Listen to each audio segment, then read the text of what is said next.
Happy to help. I'm doing all right, although news has kind of hit the fan right now. So it's with Vancouver. So it's been a lot of kind of checking in on Twitter every couple of minutes to see what's been going on with that. Yeah, I've been waiting for the bomb to drop. It's Yeah. been like a quiet few days, but now everything has gone to hell. What are your thoughts on like this whole Vancouver thing? So I think we all knew that it was kind of going to happen, just based on rumors. But I don't think we all expected it to hurt as much as it did reading that letter Mhm. that the Titans org put out. Um, Especially because they didn't put their players until halfway through. I think there's a lot of sentimentality of anger at the org for the way that they've treated this and how some of the players had to release their own, or coaches had to release their own information independently. Right now, obviously, the biggest rumor is that they're picking up Second Wind, or at least most of the players from them, and I think that's an interesting choice, but I'm sure that they have a reason for it.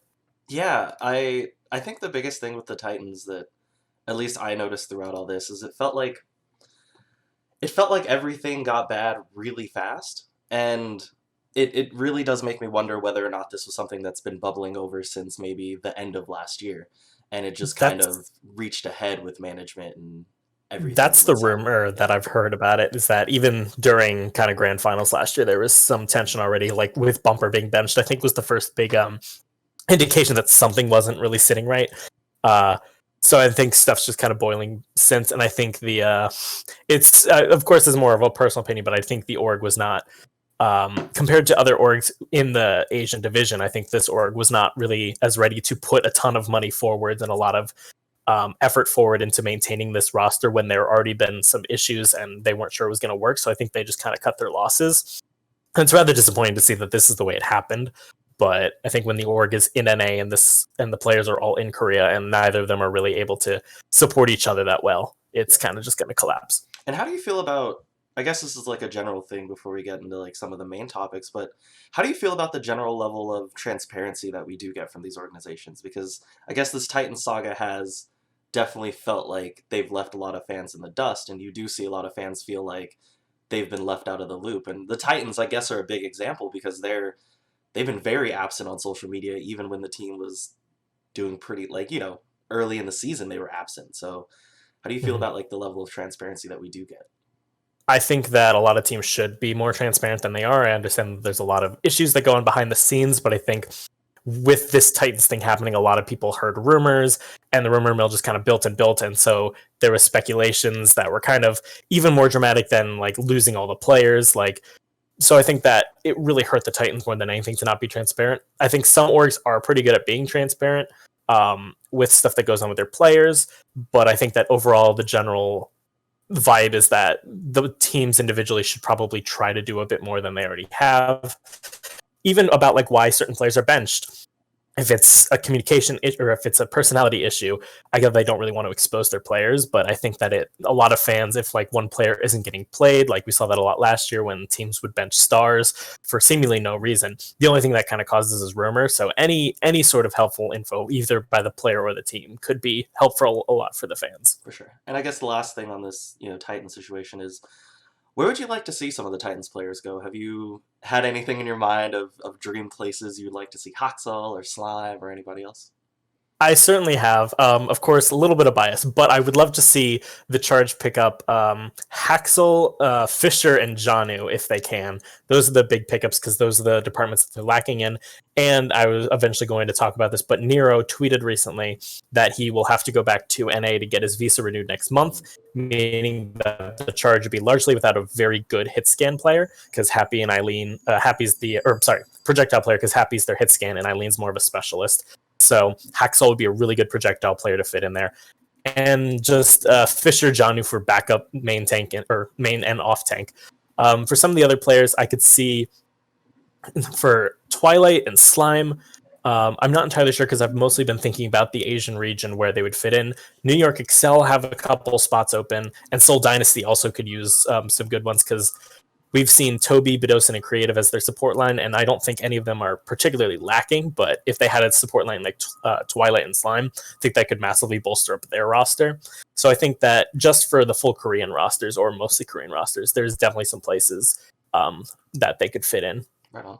Yeah, for I guess for the longest time since we started this podcast, one of our biggest memes is the fact that New York just simply doesn't pick up backups for their tanker support lines, and they just kind of run their players into the ground. So I would like to see New York pick up, like just a nice backup. I mean, their roster is so tight anyway that it would be a shame to see somebody like Twilight or somebody stuck on the bench, um, Yeah. instead of getting like an opportunity to play. But it does seem like with the Asian region, a lot of the teams are very strong that it might be hard to at least find play time for a lot of these players, because all the Hmm. rosters do seem pretty well built, and they all kind of work together. And even a team like the Spark that could use a really good like projectile player, um, Yeah. they just rolled back the roster, and they seem very happy with what they have, and what they have does work, Hmm. and that's definitely something to consider because all the teams that need something seem to be in NA. Yeah, and there's a lot of teams with like 10 or 11 players in the Asian region. The Spark have 11. Shanghai Dragons and London Spitfire both have 12, so they can't even pick up anyone else without dropping it. But you have teams like Washington or Boston that have 6 and 7 players. Those teams definitely need something, but it would be bringing those players all the way back from Korea to NA. They wouldn't likely be able to play for a long time. It's trades are going to be a lot more difficult moving forward, even with homestands. But just right now with the whole coronavirus situation, trades are just very difficult to imagine, even from people within the same teams within the same coast. They would be difficult to imagine with teams living in team houses or playing so close together. A player from Philly moving all the way down to like Atlanta or something like that. Even that would be kind of a bit of a stretch right now. Right on. And I guess I'm remiss. The reason why I'd like to have you on the podcast is you did cover the Charge, and the Charge Mhm. are sort of like this podcast B team in terms of just teams that we really like to follow. They're like number two to the Shock. So I guess just Mhm. introduce yourself. I guess just your experience covering the Charge, and I guess just tell us a little bit about yourself. All right. Well, my name is Ethan SEFTOR. I go by BRUNESTOR on Twitter, or BRUNESTOR Overwatch is my Twitter handle. I have been working at the Game House for a year and about 3 months change. I spent almost all of that writing for the Guangzhou Charge because we had a beat writer system going on there where everyone individually covered a team, was narrow focused on them. And I was assigned the Charge, and I quickly fell in love with them after starting to write about them, covered them all throughout last year. This year didn't do too much with writing on that because we have another Charge writer who's kind of stepping up. And I'm switched over to running the social medias for TGH, but I'm still very closely following the Charge. They're still the team that I love talking about the most, and I do have a lot of connections with some people who work for them, so I just really enjoy talking about them and following them. I think they're a criminally underrated team in the Overwatch League, or under-supported in the West, one of the least supported teams in the Western viewership. So I love talking about them and spreading the love of the Charge. Right on. I totally agree on the criminally underrated part. I died on many charge hills in stage 3 and 4 last year, because I genuinely Yeah. thought they were really good. And I guess the first thing is, so early in season 1 they were very bad, and even Yeah. even looking at them, I was optimistic just because I did like what I saw. It just felt like they were going through a rough patch. I guess when you at the time when you were writing about the Charge and really observing them, how did you feel about that almost like historic losing run that they had of losing 23 straight maps and Yeah. simply looking almost hopeless? It was certainly rough to be a Charge fan there. A lot of it was due to circumstance of teams they faced. It was I think they lost 3 in a row to the Gladiators after winning the first map. Then I think lost fully to the Shock twice and to the Gladiators again. Um, So, and to the Titans as well. The only one of those that I really felt they shouldn't have lost was the 4-0 to the Paris Eternal, which in Paris Eternal last year were not the team that they were this year. They were certainly very strong at the beginning of stages, but a 4-0 against the Charge I felt like was very. I certainly did not see that one coming.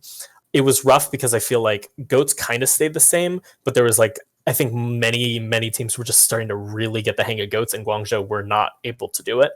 Um, so I think that really it was the strength of schedule, but it was also they were unable to when Goats was first starting in stage 1. Everyone was kind of along the same foot. You could see a couple teams really getting ahead, but it was stage 2 that teams really started to master it, and Guangzhou was not one of those teams. It wasn't until Somber Goats really got added that Guangzhou started to pick up speed. And is Somber Goats what I guess to your prescription, what kind of made them become a playoff team, become like a strong contender?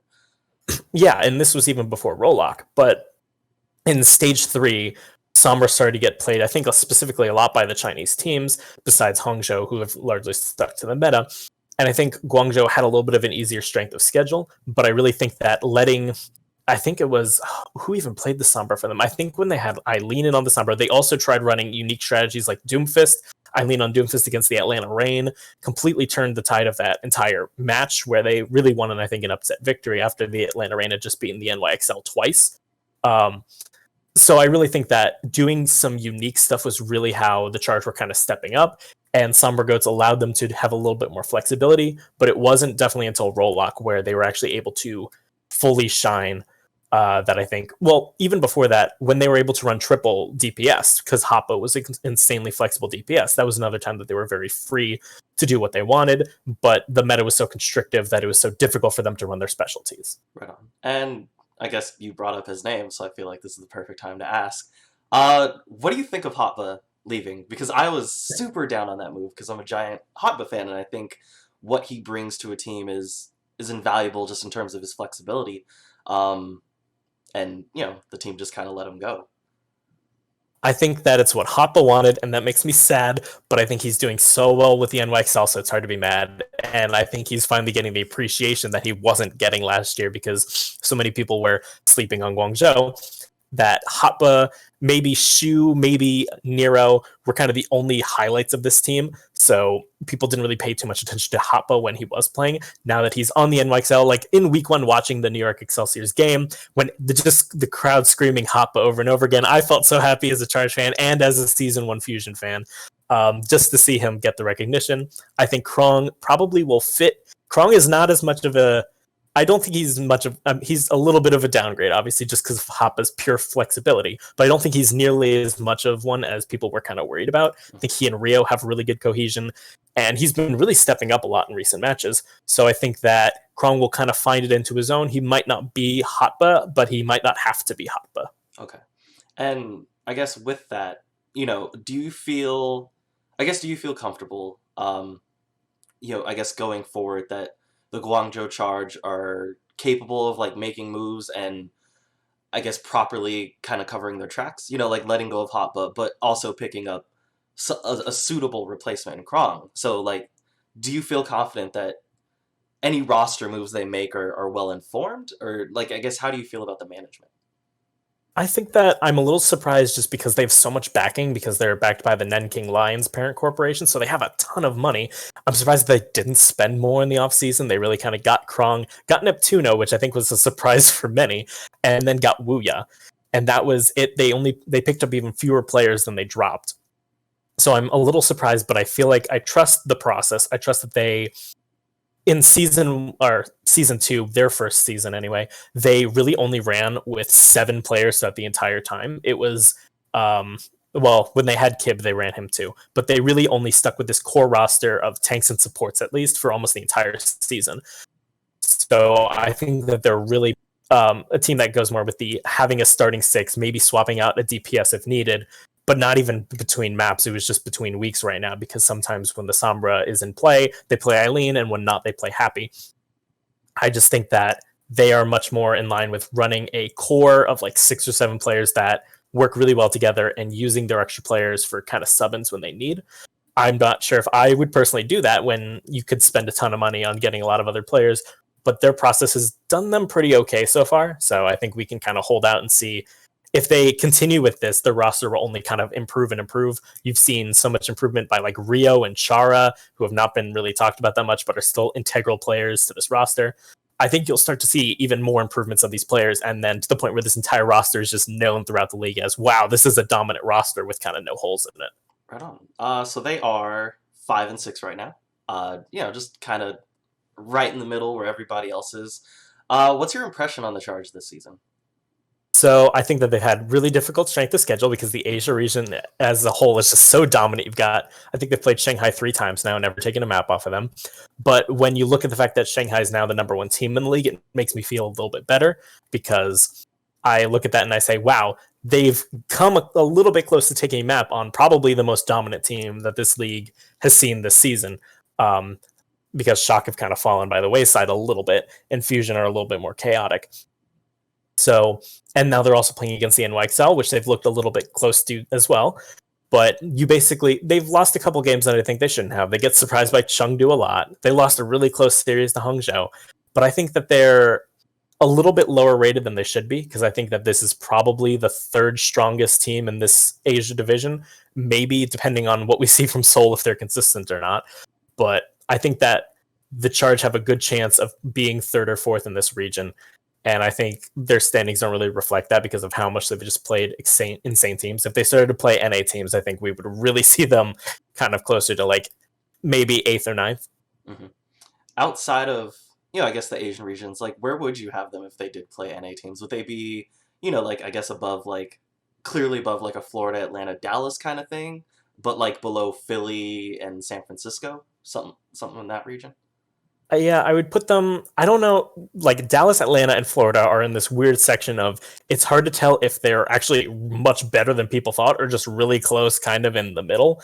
Because I think Florida's looked extremely dominant recently. I think Florida might be able to beat Guangzhou. I think Guangzhou could beat Atlanta, though. I think Dallas, it would be a really close game. So I think that these teams that people are really starting to see as like the middle teams would have a hard time going up against Guangzhou. I think Guangzhou would beat teams like the Toronto Defier, probably Gladiators and Valiant, but I don't think they'd be able to beat like the Shock, the Mayhem right now. Yeah, that's kind of where I would place them. Okay, that's like a fair ranking. I think. What do you think the Guangzhou Charge need in order to actually approach like the top level? To actually think of them as possible, May tournament winners, but even by an extension, like possible Overwatch League champions. So I think that they could use a little bit of backup, especially in the tank line. Rio and Krong are really good, but they're not necessarily good on everything. Although Krong has shown a real aptitude for playing tanks such as Roadhog or Reinhardt that like aren't usually seen as like off tank in this meta. So I think that he's pretty good. I think we could see a backup for Rio in main tank. That's why I'm thinking the Fisher pickup would be good, but it'd be double-edged sword because I'm worried we wouldn't see Rio at all anymore. But I think that they could use a little bit of backup support in like at least one more really good veteran player who could help with their tank line, kind of like the way Fraggy was. I also think that it has to be a bit of a coaching change because they did really well when Curry Shot was helping them last year, and then they ended up releasing him. They picked up Creed as well, but he's temporarily away. I think the coaches that they currently have are good. It's Jin, Taidola, and Sungwoo, but I think, and they're very close with the players. The Charge have always seemed like more of a family than most other teams, and that their coaches are very friendly with the players. It's all kind of one big happy family vibe. But I think you need a little bit more of that professionalism, that more strict coaching, because I think that some of the decisions that they make are not the best. And when the Charge really lose their momentum, I made a tweet about this last week, that the Charge have won, I think, 19 matches in their entire Overwatch League season history. Only 2 of them have been when they haven't won that first control map, and both were map 5s. So control is either just a really good map for them, or when they lose that first map momentum, they're just bad after that. So I think they really need to not get surprised by stuff that Chengdu will throw against them, or just get discouraged when they lose the first map against Shanghai. I think they mostly need more of a momentum and like willpower change more than anything else. But I think if they get that, then they've shown that they can be extraordinarily dominant, like when we watch them against Seoul. Okay. How do you feel like what's your temperature on like Nero MVP talk? Because I see it pop up like every once in a while. I think that Nero is one of the most flexible DPS of NA. I think that if he was, a lot of people were asking him last year if he would try out for the World Cup, and he said, no, I'm a little bit burned out. I think he would have absolutely made World Cup roster for NA if he did. I think that when you put him in the same league as greats like Prophet or Fleta, then he may not be that high, but I probably think he's one of, maybe in terms of at least projectile DPS, he's probably one of the top 5 in the league. Just with his versatility of playing so many heroes now, including the Echo, which I think we were a little bit worried about seeing who would play the Echo on the Charge. It's Nero, and he's doing amazing at it. So I think that I don't think he'll be MVP, because I think there's so many good players, and I think there's also so many good rookies. I don't think he could be MVP unless the Charge basically win the entire thing. But I think that he's an extraordinarily good player and probably the best player that the Charge as a whole have. Cool. And I guess to close out, like, just this charge section, how do you feel about Shara? Because I feel like at the end of last season, it was basically just like, hey, everybody, let's make fun of Shara time. And, like, I feel like his name got really tarnished. But I haven't really heard a lot of criticism, at least this season. And when I watch, it's like, homie seems like perfectly fine. Like, I don't really see anything completely wrong with him. So I guess how do you feel about him? So I think Chara is the pinnacle of a player who kind of quietly does his job. He's the shot caller of the team, which I think is very important because this year I think they've changed it up a little bit. I've seen Rio shot calling, I think a bit, or when I was at the Atlanta homestand last year and watching them on stage, I think I saw Nero occasionally shot calling and Rio shot calling. But Chara is like the team captain, basically the oldest member of the team. So everyone really looks up to him. So I think he brings a lot more to the team than necessarily on the stage itself. But I do think that he kind of just does his role, isn't super flashy about it, isn't like a main support like Moth or Slime who just makes flashy plays.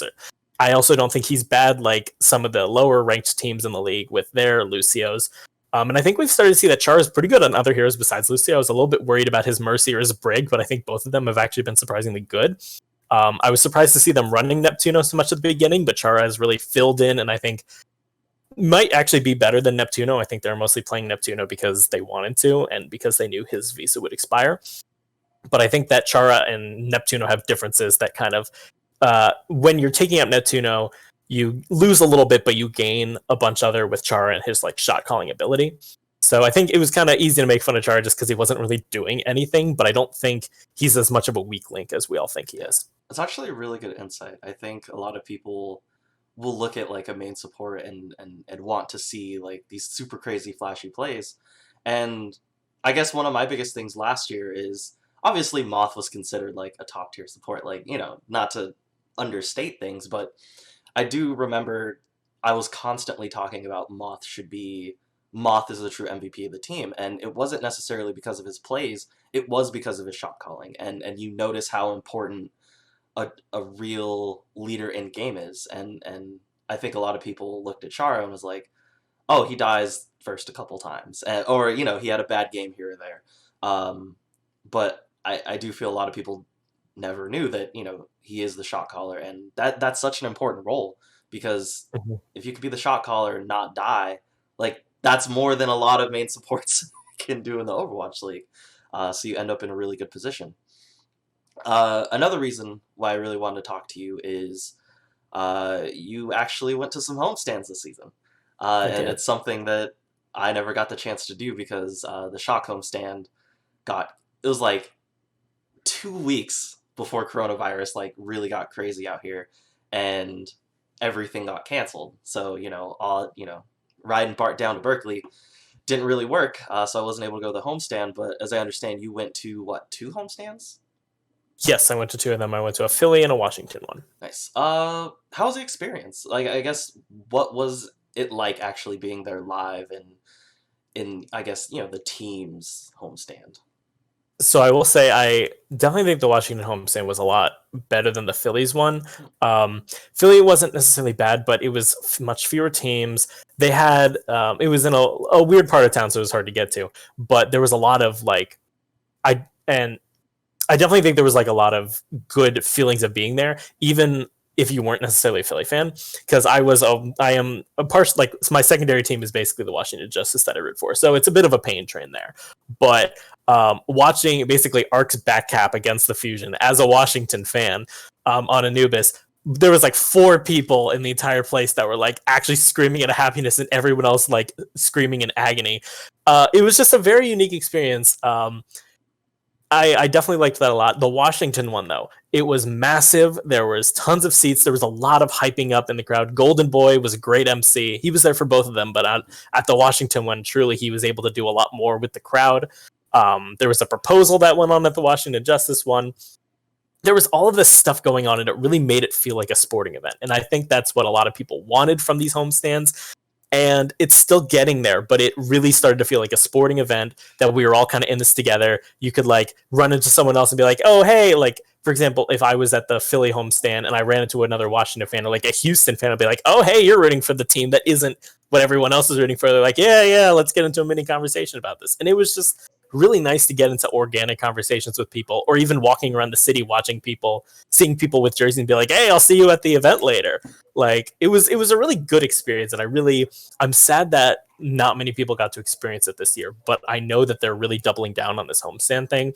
And I think next year they'll continue and hopefully have it a bit refined after this year's data. So I'm really hoping it'll be even better next year. Yeah, that was one of the biggest questions I had was how is, I guess, just some of the extra things at the homestand. Because, I mean, going to a sporting game is half sports, but it's also like the weird halftime thing they do, or like some of the in between play games that they have.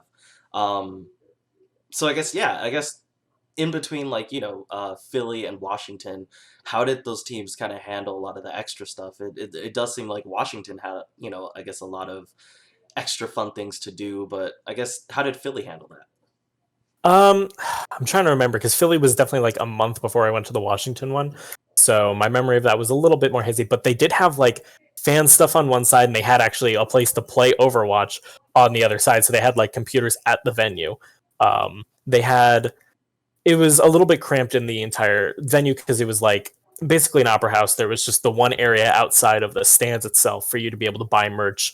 But I mean, selling alcohol at like at these homestands was a great idea.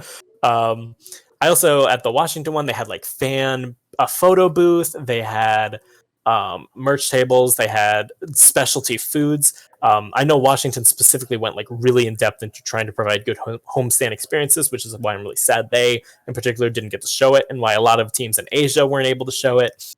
Um, but these teams really they were starting to get a really good idea of how to like run these homestands really well. I didn't get to go to the second one, but I heard people who went to the second one of Washington actually enjoyed it even more, that they kind of like changed a little bit. I'm not sure of the specifics, but I know that they improved upon the experience of the first one for the second one like 3 weeks later. And also, yeah, I guess going forward, obviously the homestands kind of didn't pan out, so we didn't get to see. I think probably some of the cooler homestands that would have happened. I think Seoul Dynasty's homestand would have been incredible. Yeah. I think Vancouver Titans. Hopefully their roster wouldn't have fell apart by then, but it looked like they had a really cool venue going on. Um, and I also think maybe I guess actually getting to see London or Paris play homestand, because European crowds are known as, I guess, some of the craziest crowds in any sporting event. Mhm. So I guess out of the homestands that I guess were kind of left out, which ones were you most looking forward to getting to kind of experience on stream? Definitely the European ones, as you mentioned, the Korean ones and the Chinese ones, just because teams in those areas don't, or play fans in those areas don't have as many teams to kind of choose between. Like in NA, we have 13 teams as a whole. There's 7 that aren't NA based. So like I think there'll be so many more fans kind of appreciating the home team because you've got the entirety of like the UK kind of rooting for the London Spitfire. So I think they would get massive amounts of support. I think watching the crowds kind of go wild. I've heard that so many like UK and France have a lot better chants than we do. So I was really kind of looking forward to hearing the crowds and what chants they would come up with. Um, I think seeing I think the New York one was pretty good. I kind of wish I saw like the Florida one because the Atlanta one last year was really good and Atlanta knew how to put on a show. I think Florida's got another good knack of how to kind of handle that sort of press stuff and make it more of a spectacle. So I would have liked to seen that. Vancouver originally, if stuff didn't really kind of fall apart with them, I would like to have seen kind of a Canadian one. I think Vancouver out of the two would have been a lot more enjoyable. And also the shock, just because of how many shock fans there are. And after they won last year, seeing shock fans watch their team perform.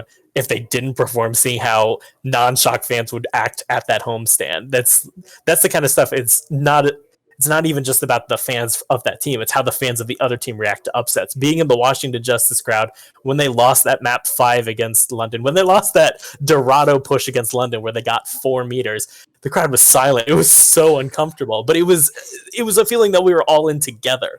So it was like a very uniting feeling. Yeah, the shock one is definitely one that I'm like completely crushed because we got tickets for both nights, and like Mhm. they're gonna have like the ring ceremony and like all these different things. And I was just gonna go to like actually cover it as a reporter, so that would have been actually a really cool experience as well. Um, I guess the final question is more just like I guess just a broad question about like I guess like the homestand model, and I guess just how do you feel about the homestand model? Because I also know you follow like Call of Duty League a lot, and they were also doing I guess like a homestand thing. Um, I guess just a little less huge, just because the Overwatch League made a bigger deal about we're doing homestands, but I guess how do you feel about like this homestand model compared to maybe I guess just holding games in like Blizzard Arena all the time, or you know doing it differently. So I'm really glad that we aren't just doing it in Blizzard Arena because I think a lot of people were missing out on that experience. I When I went to Atlanta last year, and that was my first homestand experience, the feeling of, or actually, this may have been grand finals, but there was, I think, Bastion was in play, and hearing the Bastion's gun throughout, like reverberating throughout the entire arena, that's like the most visceral memory of like a homestand I have. It's just the way that the sound feels throughout the thing. Um, my personal recommendation for the future of OWL, and they would have to change up a lot for this, but would be to actually follow more of a Call of Duty model of doing an every other week kind of thing. Mm. Call of Duty basically sets it up with 8 teams participating in a tournament every other week. So every 3 weeks, you have teams playing 2 out of those 3 tournaments because there's 12 teams. And so we do have weekends where there's a break from Call of Duty, like this past one, and I kind of missed it. But it was also a full weekend of Call of Duty, the weekend after, like 3 full days of it. If Overwatch did something similar, even if they didn't switch to a tournament format, but did every other week, even alternated it with Call of Duty, maybe, then I think teams would probably experience less burnout. They'd have more travel, more scrim time. It would work with hero pools a lot better because everyone's already been saying do bi-weekly hero pools instead of weekly. It would give teams time to adapt to a hero pool. And I think it would give a lot more people kind of chances to go to homestands if there was a little bit fewer of them. There would be more, because I know that with the Washington one, they were basically trying to discount tickets for like 60% off just because there were still so many tickets for them that they hadn't sold because there were two, like 3 weeks apart from each other. So everyone went to one or not the other. So they really were trying to sell tickets. I think that if they had fewer homestands, every team had maybe like 2 or 3, it would really drive up the willingness to go to as many of them as possible, because then you're not like, oh, I just went to a Washington homestand like 2 weeks ago, I don't need to go to this one. I think that that could be a really good future model for Blizzard. They'd have to change around a lot, but I do think that that could work, and I think it would improve the homestand experience overall. Washington having 5 homestands was an aggressive was an aggressive move, Yep. and I think a biggest question that we had was if Washington was going to be bad again, how would that last homestand look, or the second to last homestand look?